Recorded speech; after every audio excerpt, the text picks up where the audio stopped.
आइए बच्चों, आज हम लोग JCRT की 8वीं कक्षा के गणित विषय का पाठ संख्या 1 परिमेय संख्या पर विस्तृत चर्चा करते हैं। परिमेय संख्या क्या है? परिमेय संख्या को अंग्रेजी में रेशनल नंबर कहा जाता है।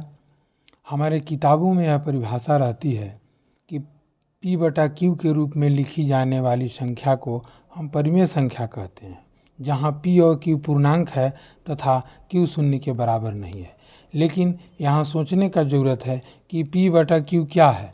P/Q एक भिन्न है, तो इसलिए हम इसे अपनी भाषा में लिख सकते हैं कि वे संख्याएं जो भिन्न के रूप में व्यक्त की जा सकती हैं परिमेय संख्याएं कहलाती हैं।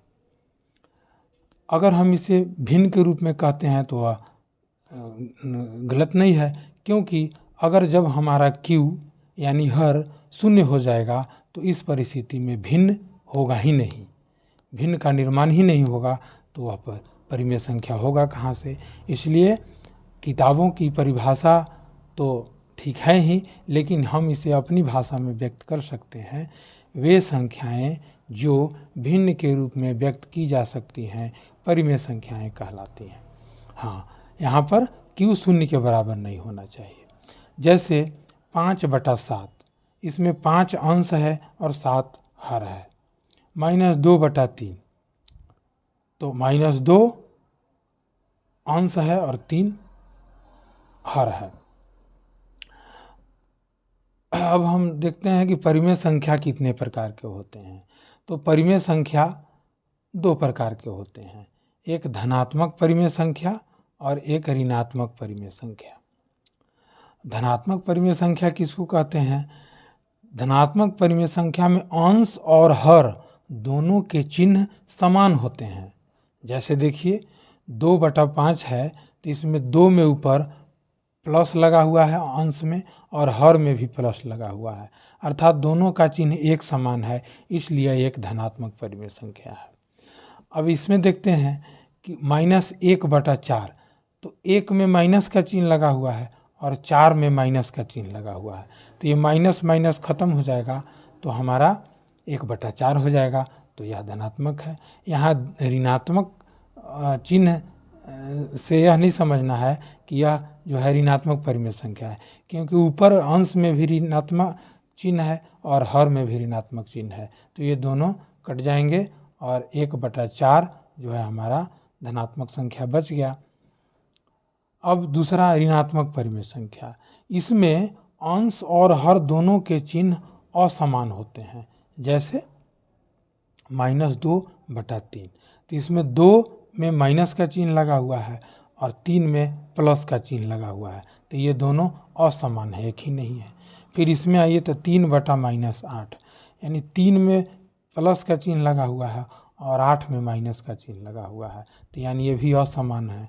जब असमान रहेंगे अंश और हर का चिन्ह, तभी हम उसको ऋणात्मक परिमेय संख्या कहेंगे, अन्यथा उसे नहीं कहेंगे। अब हम इसे देखते हैं, हम परिमेय संख्या को हम दशमलव के रूप में भी लिख सकते हैं। कैसे? जैसे 3/4, यानी जब हम 3 में 4 से भाग करते हैं तो हमारा देखिए यहाँ भागफल 0.75 आया। 4 सत्ते 28, जब हम 3 में भाग दिए 4 से तो भाग नहीं लगा, तो दशमलव दिए तो एक शून्य आ गया यहाँ, तो फिर भाग दिए तो 7 बार में, तो 4 सत्ते 28 घटाए तो 2 आ गया, फिर दशमलव के चलते एक शून्य बैठेगा, तो 20 है, 4×5 20, यानी हमारा शेषफल 0 आ गया। तो यह एक शांत दशमलव हुआ प्रसार, तो इसलिए 3/4 को 0.75 लिख दिए। अब 4/3, तो हम 4 में जब 3 से भाग देते हैं तो हमारा शेषफल 0 नहीं आता है, बल्कि 1.333 इस तरह से आते रहता है। इसे हम कहेंगे अशांत आवर्ती, यानी दशमलव के बाद एक ही अंक की पुनरावृत्ति बार बार हो रही है। तो इसे हम इस प्रकार से लिखते हैं 1.333, तो इसको हम लिख सकते हैं 1.3 और एक ही अंक की पुनरावृत्ति बार बार हो रही है, तो इसलिए हम 3 के ऊपर एक बिंदी लगा देंगे एक। अब देखिए, अब उस उदाहरण के आधार पर हम कह सकते हैं, यह स्पष्ट है कि परिमेय संख्या का दशमलव निरूपण शांत दशमलव के रूप में या अशांत आवर्ती दशमलव के रूप में व्यक्त किया जा सकता है। जैसे यहाँ देखिए, यह जो है शांत दशमलव प्रसार है और यह अशांत दशमलव प्रसार है। अशांत दशमलव प्रसार में 3 अंक की पुनरावृत्ति बार बार हो रही है, इसलिए हम 3 के ऊपर एक बिंदी लगा दिए। अब हम इसे इस प्रकार भी कह सकते हैं, समझ सकते हैं कि अगर दशमलव प्रसार शांत होगा तो संख्या परिमेय होगा, दशमलव प्रसार अशांत आवर्ती होगा फिर भी संख्या परिमेय होगा। अब आवर्ती दशमलव में जिन अंकों की पुनरावृत्ति होती है उसके ऊपर बिंदु लगा देते हैं, जैसे वहाँ हम स्पष्ट किए थे। जैसे 3 के ऊपर बिंदी लगाए का अर्थ है 3 3 3 डॉट डॉट डॉट। अब कुछ महत्वपूर्ण तथ्य पर हम लोग विचार करते हैं।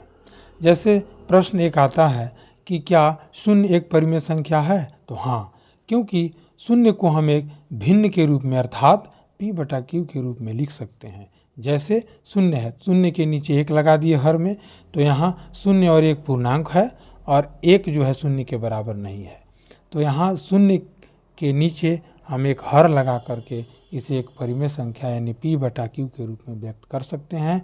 इसलिए शून्य एक परिमेय संख्या है। अब हम समतुल्य परिमेय संख्या पर विचार करते हैं।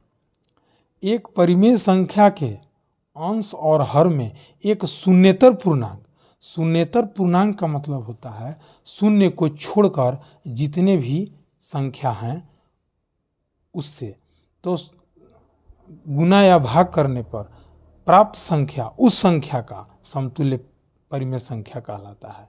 जैसे एक परिमेय संख्या 2/3 है, इसमें हम शून्येतर पूर्णांक यानी शून्य को छोड़कर ये 2 से ऊपर में भी अंश में भी गुना किए और 2 से हर में भी गुना किए, तो यहाँ 2 दूनी के 4 और 3 दूनी का 6, 4/6 यानी 4/6 संख्या 2/3 का समतुल्य परिमेय संख्या होगा। इसी प्रकार 8/12 एक परिमेय संख्या है, इसमें हम अंश में भी 4 से भाग दिए और हर में भी 4 से भाग दिए, तो यहाँ 4 दूनी 8 अंश आ गया 2 और हर आ गया 3।